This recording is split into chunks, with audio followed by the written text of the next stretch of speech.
Bienvenido a mi podcast The Traveling Flaneur, donde hablo de la economía, política, historia y cultura de los lugares que he visitado. También te doy consejos de viaje, te digo qué sitios recomiendo visitar, qué cosas hacer y dónde comer. La vida de un flaneur es la vida de un observador, la de una persona que vaga sin rumbo, con los ojos siempre abiertos ante cualquier oportunidad. Es una persona que no tiene afán y prefiere el camino al destino. Creo que en este mundo tan apresurado en el que vivimos, hacen falta más flaneurs y espero que disfrutes este podcast desde la perspectiva de un flaneur viajero. Hola y bienvenido a Sarajevo. Esta ciudad es conocida como la Jerusalén de Europa y es una de mis ciudades favoritas en todos mis viajes por los Balcanes. Sarajevo, aunque sea la ciudad más poblada del país, solo tiene alrededor de 350.000 habitantes y está ubicada en un valle rodeado de todos los Alpes Dináricos y atravesada por el río Miljacka. Sarajevo también tiene una altitud que llega a los 700 metros sobre el nivel del mar, siendo una de las ciudades más altas de toda Europa. Pero bueno, volvamos a su apodo. ¿Por qué la llaman la Jerusalén de Europa? Básicamente por su rica diversidad religiosa, porque tiene musulmanes, ortodoxos, católicos y judíos que han coexistido pacíficamente durante siglos e incluso hay una zona en donde en un radio de 300 metros puedes encontrar una mezquita, una sinagoga, una iglesia católica y una ortodoxa, todas así de juntas. Sarajevo tiene una historia interesantísima, comenzando por sus primeros asentamientos desde la prehistoria, pero siendo especialmente relevante desde el siglo XV, cuando se convirtió en una fortaleza para el Imperio Otomano. Desde ese momento, la ciudad ha sido una gran noticia en varias ocasiones, porque acá ocurrió el asesinato que desencadenó la Primera Guerra Mundial, también fue la sede de los Olímpicos de Invierno, sufrió el asedio más largo de toda la historia moderna, bueno, en fin, muchísimas cosas. Y ahora Sarajevo se está recuperando de todas estas secuelas de la guerra y se ha convertido en el centro cultural y económico del país. La ciudad, por ejemplo, cuenta con una red de tranvías eléctricos y fue una de las primeras ciudades europeas en implementar este sistema con un servicio ininterrumpido. Entonces, como ves, es una ciudad que está bastante moderna y está intentando cambiar. Pero, como es una ciudad tan especial, tan interesante y tan bonita, no quería hacer todo en un episodio, entonces hoy voy a dedicarle todo el episodio a su historia y en mi próximo episodio te haré un itinerario detallado para que sepas qué lugares visitar y todos los consejos de viaje. Entonces, vayamos al principio. La historia de Sarajevo comienza en el siglo II a.C. con el Imperio Romano.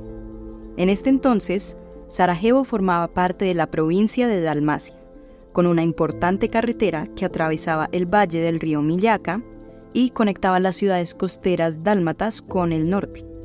La región contaba con importantes artefactos romanos, incluyendo un patio de construcción e incluso un baño público, que para la época solo estaba en las ciudades más modernas. Los eslavos después llegaron a Bosnia alrededor del siglo XII y reemplazaron a los ilirios en el valle de Sarajevo. Por unos siglos, esta ciudad solo fue referenciada en algunos textos como un asentamiento llamado Vrbosna. Entonces hay algunas personas que dicen que existía Sarajevo para esta época, otras que dicen que no. Pero lo que sí sabemos es que la historia moderna de Sarajevo comenzó con la conquista otomana en la década de 1450, siendo 1461 citada comúnmente como la fecha de la fundación. Se dice que Sarajevo se fundó con el mercado otomano de Zaragoza, y Isabeg Ishaković, que fue el primer gobernador otomano, fue quien seleccionó el pueblo de Brodac como el sitio para una nueva ciudad, posteriormente cambiándole el nombre a Sarajevo. Desde este momento en el Imperio Otomano, Sarajevo se volvió una ciudad islámica, pero desde ya se caracterizaba por su diversidad religiosa, porque muchos judíos sefarditas habían escapado de España hacia esta zona. Además de eso, esta era una ciudad muy importante con su avance cultural, llegando a ser una de las ciudades más grandes de toda la región para ese entonces. Después, dirigida por Gazi Husarberg, y este nombre es bastante importante porque este hombre empezó a hacer un rápido crecimiento de la ciudad, marcado por la construcción de mezquitas, mercados e instituciones educativas. El establecimiento de una biblioteca y el reloj de la Torre de Sarajevo empezaron a elevar el estatus de esta ciudad como una de las ciudades más avanzadas de toda Europa. Después, en 1878, Sarajevo fue quitada del Imperio Otomano y fue vendida al Imperio Austrohúngaro tras el Tratado de Berlín. Esto marcó el fin del dominio otomano en la región y el comienzo de un nuevo capítulo bajo la administración austrohúngara. La ocupación fue bien recibida y tenía algunas reacciones variadas entre los grupos étnicos y religiosos de Sarajevo, pero ya generó bastantes cambios geopolíticos en los Balcanes. Varios católicos entonces después llegaron a esta ciudad, así como otro tipo de judíos que eran los judíos askenazis.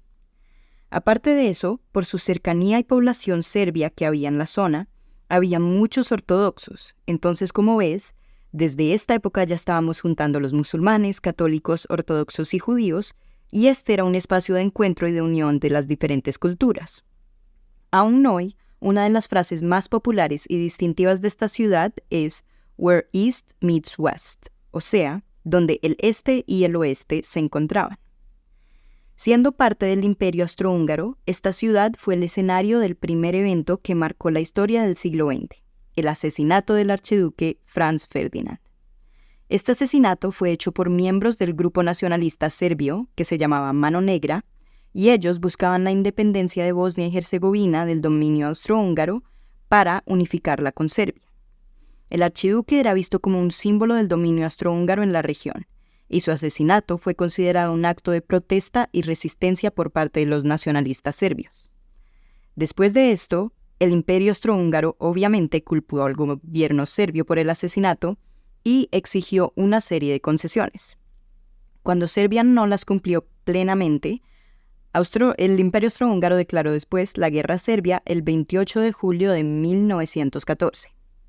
Todo esto llevó a conflictos diplomáticos que eventualmente llevaron a la escalada del conflicto. La respuesta de Rusia en apoyo de Serbia provocó la entrada de Alemania en el conflicto en apoyo al Imperio Austrohúngaro y así sucesivamente, lo que finalmente desató la Primera Guerra Mundial. Hey, it's Kaylee Cuoco for Priceline. Ready to go to your happy place for a happy price? Well, why didn't you say so? Just download the Priceline app right now and save up to 60% on hotels. So whether it's Cousin Kevin's Kazoo Concert in Kansas City, go Kevin, or Becky's Bachelorette Bash in Bermuda, you never have to miss a trip ever again. So download the Priceline app today. Your savings are waiting. Go to your happy place for a happy price. Go to your happy price, Priceline. Y bueno, después de la guerra, Sarajevo, con todo Bosnia y Herzegovina, se convirtió en parte de Yugoslavia. Pero el segundo hito de esta ciudad fue cuando querían separarse de Yugoslavia.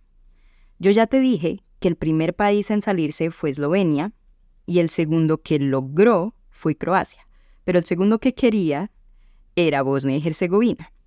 Pero yo te anticipé que la salida de este país no fue muy fácil y fue uno de los que más sufrió en todo este desmembramiento de Yugoslavia, y en especial esta ciudad de Sarajevo, porque Sarajevo sufrió un asedio que comenzó el 5 de abril de 1992, cuando las fuerzas serbias rodearon la ciudad de Sarajevo. ¿Recuerdas que te dije que esta ciudad estaba entre las montañas de los Alpes?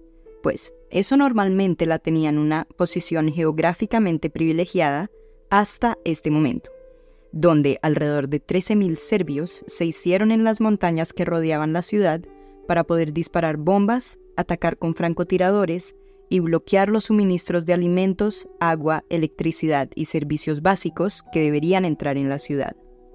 Los ataques eran indiscriminados y afectaban tanto objetivos militares como civiles. Los civiles que intentaban acceder a los suministros básicos como alimentos o agua corrían el riesgo de ser alcanzados por los disparos, y la gente debía correr por la calle y cruzar lo más rápido posible de un edificio a otro para poder protegerse de los francotiradores. Los serbios nunca entraron en la ciudad, solo la rodearon, y fue una tortura más psicológica para los ciudadanos de Sarajevo. Después de 44 meses terminó oficialmente el asedio, el 29 de febrero de 1996, con la firma del Acuerdo de Dayton, que puso fin a la guerra de Bosnia y Herzegovina y estableció un marco para la paz que debían empezar a crear en la región. El asedio de Sarajevo duró casi 4 años, convirtiéndose en el asedio más largo en la historia moderna de la guerra.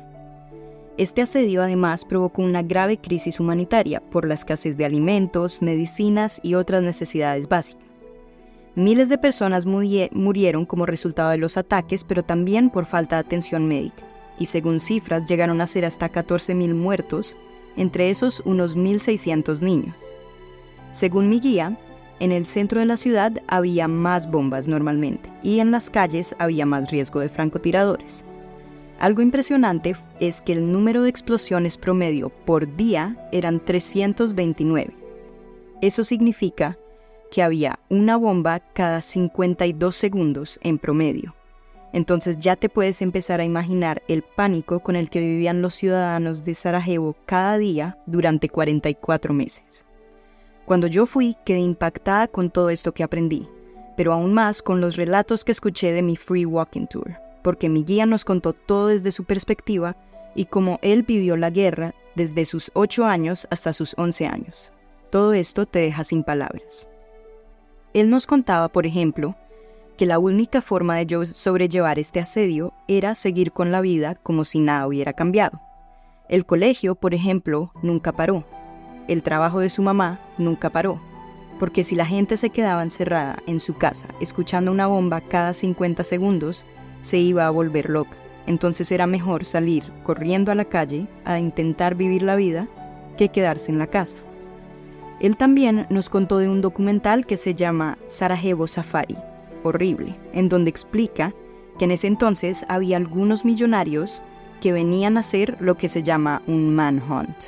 O sea, ellos pagaban para poder dispararle a la gente con los francotiradores serbios.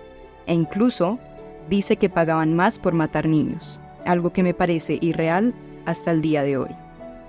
Sarajevo recibió muy poca ayuda internacional, y la ONU fue la única organización que los apoyaba, pero solo con comida. Había un embargo de armas en ese momento, entonces la ciudad estaba amenazada y ni siquiera se podía defender.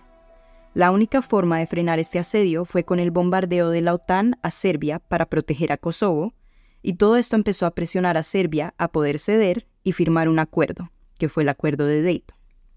Como te expliqué en mi episodio pasado, este fue el acuerdo que se firmó en Ohio, pero casi que fue una forma de poner cemento sobre el conflicto, no de buscar paz o acuerdos nuevos, porque de ahí fue que se hizo la partición de la República Srpska, que son los serbios con el 48% del territorio, y la Federación de Bosnios y Croatas con el 52%.